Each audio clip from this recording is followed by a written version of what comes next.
رمضان اسلامی قمری تقویم کا نواں مہینہ ہے اور اسے دنیا بھر کے مسلمانوں کے لیے مقدس ترین مہینہ سمجھا جاتا ہے۔ لیکن رمضان کہاں سے آتا ہے؟ اس کا جواب اسلام کی مقدس کتاب قرآن مجید میں موجود ہے۔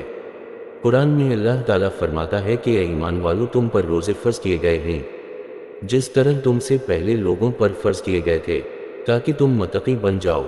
یہ آیت اس بات کی وضاحت کرتی ہے کہ رمضان کے دوران روزہ نیکی حاصل کرنے اور نظم و ضبط اور خود پر قابو پانے کا ایک طریقہ ہے۔ رمضان کے دوران مسلمان طلوع آفتاب سے غروب آفتاب تک روزہ رکھتے ہیں، کھانے پینے اور دیگر جسمانی ضروریات سے پرہیز کرتے ہیں۔ اس مہینے کے دوران روزہ رکھنا اسلام کے 5 ستونوں میں سے ایک ہے، جو بنیادی عقائد اور عمل ہیں جن کی تمام مسلمان پیروی کرتے ہیں۔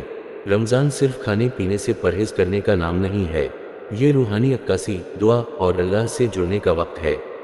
مسلمانوں کا عقیدہ ہے کہ رمضان مبارک کے دوران جنت کے دروازے کھلے ہیں اور جہنم کے دروازے بند کر دیے جاتے ہیں، اور اسی لیے یہ عبادت اور ریاضت میں اضافے کا وقت ہے۔ روزے کے علاوہ مسلمان اضافی عبادات، قرآن کی تلاوت اور خیرات اور احسان کے کاموں میں بھی مشغول ہوتے ہیں۔ رمضان خود نظم و ضبط، خود عکاسی اور خود کو بہتر بنانے کا وقت ہے۔ یہ ماضی کے گناہوں کی معافی مانگنے اور خاندان، دوستوں اور برادری کے ساتھ تعلقات کو مضبوط کرنے کا وقت ہے۔ پورے قرآن میں بہت سی آیات ہیں جن میں روزے کی اہمیت اور اس کے ساتھ ملنے والے ثواب کا ذکر ہے۔ مثال کے طور پر اللہ تعالیٰ کا وعدہ ہے کہ روزہ میرے لیے ہے اور میں ہی اس کی جزا دوں گا۔ جیسا کہ مسلمان رمضان کے دوران قرآن پڑھتے اور اس پر غور کرتے ہیں، انہیں روزے کی اہمیت اور اس سے حاصل ہونے والے روحانی فوائد کی یاد دلائی جاتی ہے۔ رمضان المبارک کی اہمیت اسلام کی مقدس کتاب قرآن مجید میں بہت گہری ہے۔ قرآن مجید رمضان کے مہینے میں نبی کریم صلی اللہ علیہ وسلم پر انسانوں کے لیے رہنمائی کے طور پر نازل ہوا۔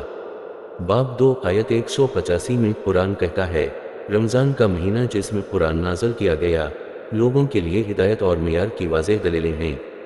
یہ آیت قرآنی تعلیمات کے ذریعے روحانی ترقی اور رہنمائی کے وقت کے طور پر رمضان کی اہمیت کو اجاگر کرتی ہے۔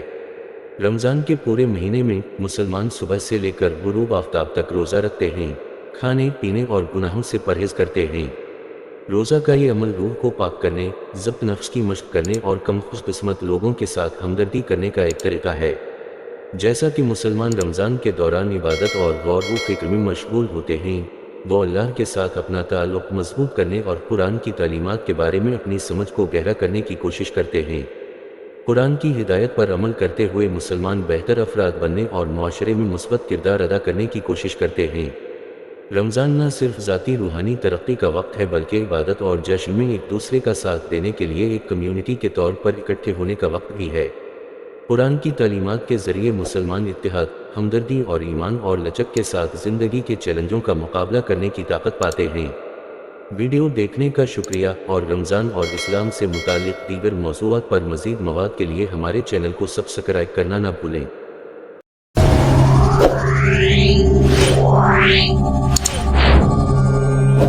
Wow.